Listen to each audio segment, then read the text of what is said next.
Hai, selamat datang di demonstrasi kontekstual modul 1.4 Skenario Praktik Segitiga Restitusi. Menurut Gosen, tahun 2004, restitusi adalah proses menciptakan kondisi bagi murid untuk memperbaiki kesalahan mereka, sehingga mereka bisa kembali pada kelompok dengan karakter yang lebih kuat. Dalam restitusi tentunya terdapat segitiga restitusi, yaitu tahapan tindakan yang dilakukan guru untuk membawa siswa menaati kesepakatan kelas yang telah ditetapkan dan mengakui secara sadar dan terbuka ketika melakukan kesalahan, serta merasakan kenyamanan ketika sudah berperilaku jujur.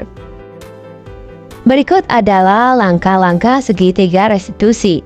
Yang pertama, menstabilkan identitas. Yang kedua, validasi tindakan yang salah. Dan yang ketiga, menanyakan keyakinan. Berikut ini adalah dua kasus yang saya coba pecahkan menggunakan segitiga restitusi. Selamat menyaksikan.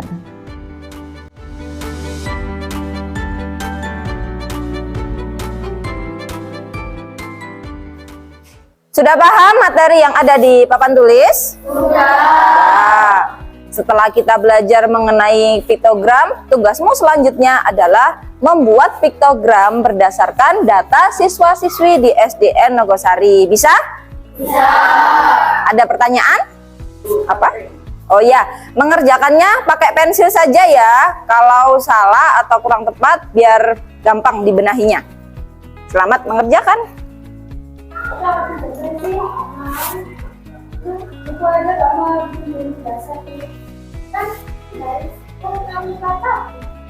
Ada masalah? Saya tidak mau minjemin saya pensil, Bu. Oh ya, di mejanya Bu Wulan ada pensil. Silakan digunakan dahulu. Nanti Mbak Eka sama Mbak Salsa ikut Bu Wulan ya waktu istirahat ke ruang guru. Akan dikerjakan.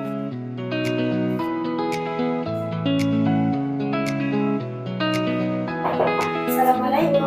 Waalaikumsalam. Silahkan masuk. Sudah sarapan Mbak Eka, Mbak Salsa? Sudah. Nah, bagaimana perasaan kalian hari ini?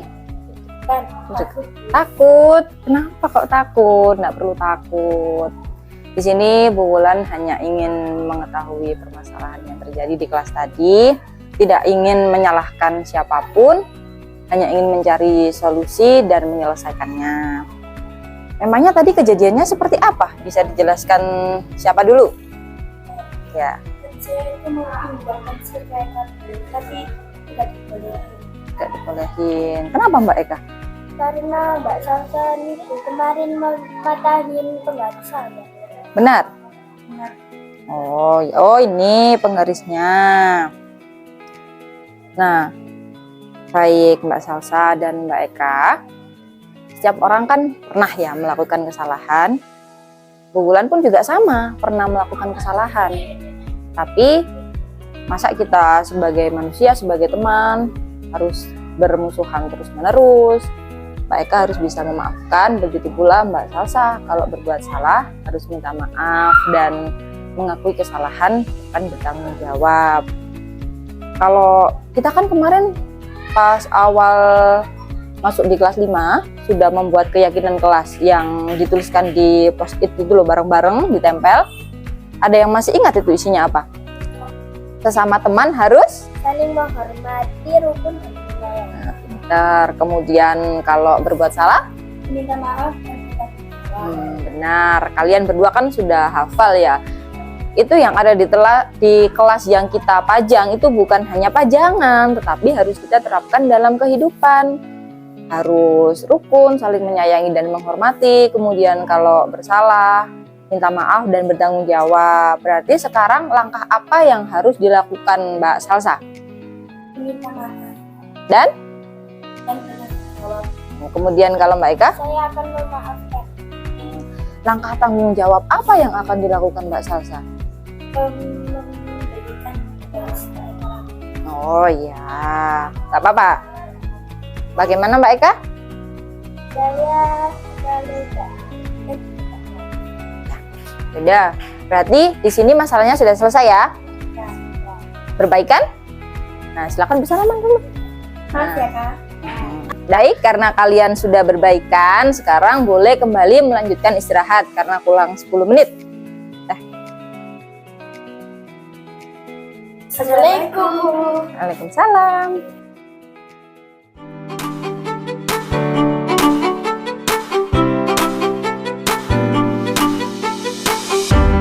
Mulai pembelajaran, Bu Wulan akan melakukan presensi dulu untuk mengecek kehadiran kalian. Apakah ada yang tidak masuk hari ini? Siapa? Ega. Ada yang tahu kenapa kok Ega tidak masuk, Mbak Anggun? Ega belum hafal pidato. Oh, ya sudah. Ya sudah, kita lanjutkan dulu pembelajaran hari ini. Mas Abi, Mas Emil, sini nak.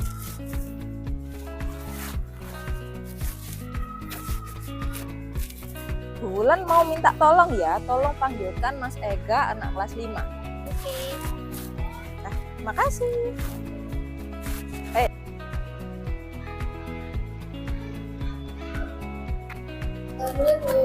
Waalaikumsalam. Sini nak, masuk. Mas Ega, silakan duduk. Mas Ega, apa kabar? Baik, Bu. Baik. Bagaimana perasaannya hari ini? Takut, Bu. Takut. Tadi habis olahraga ya? Ya, Olahraga apa tadi sama Pak Adi? teman voli. Main voli. Senang ya? Ngomong-ngomong, kenapa kok kemarin tidak masuk, nak? Aku saya karena tidak hafal pidato. Walah, jadi takut. Akhirnya tidak masuk karena belum hafal pidato. Nggak perlu takut. Yang namanya bersekolah itu harus berani. Kalau memang Mas Ega takut dan mempunyai kendala seperti itu, seharusnya Mas Ega bilang sama Bu Wulan. Bu Wulan loh, dulu pernah nak mempunyai permasalahan juga seperti Mas Ega.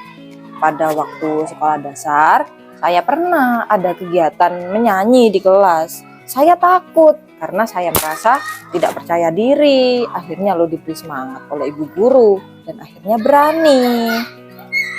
Tapi kenapa kok Mas Ega belum hafal pidatonya?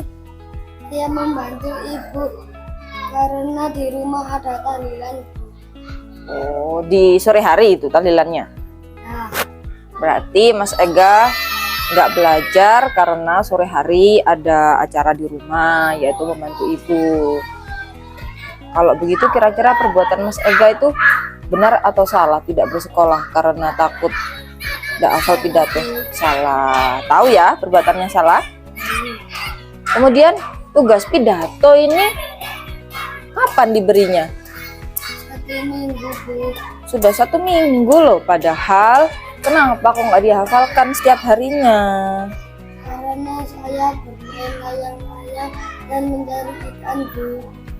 Bermain layang-layang dan mencari ikan. Senang ya pasti bermain layang-layang dan mencari ikan. Tetapi Mas Ega juga harus ingat kewajiban Mas Ega sebagai siswa adalah belajar. Jadi kalau main ya nggak apa-apa, main saja. Tetapi harus ingat, tidak boleh lupa waktu. Yang namanya membaca pidato itu tidak membutuhkan waktu 1 hari loh Mas. Makanya kenapa Bu Wulan memberikan tugas 1 minggu sebelumnya, biar setiap harinya itu Mas Ega bisa belajar, bisa menghafalkan di rumah. Oh iya, Mas Ega ingat nggak dulu waktu masuk di kelas 5 kita pernah membuat keyakinan kelas? Ingat, Bu. Apa coba? Menyelesaikan tugas tepat waktu. Nah, tepat menyelesaikan tugas tepat waktu atau mengikuti kegiatan pelajaran juga tepat waktu. Jadi kalau ada tugas seperti ini, Mas Ega harus berani, tidak perlu takut, tidak masuk lagi ya, harus tetap masuk dan percaya diri. Janji tidak diulangin? Benar. Sudah paham ya kewajibannya Mas Ega menyelesaikan tugas tepat waktu. Kalau ada tugas langsung dikerjakan, pintar ya sudah. Kalau sudah paham, sekarang boleh Mas Ega masuk kelas, diganti pakaiannya dulu. Ya. Sekian tugas demonstrasi kontekstual dari saya. Terima kasih sudah menyaksikan.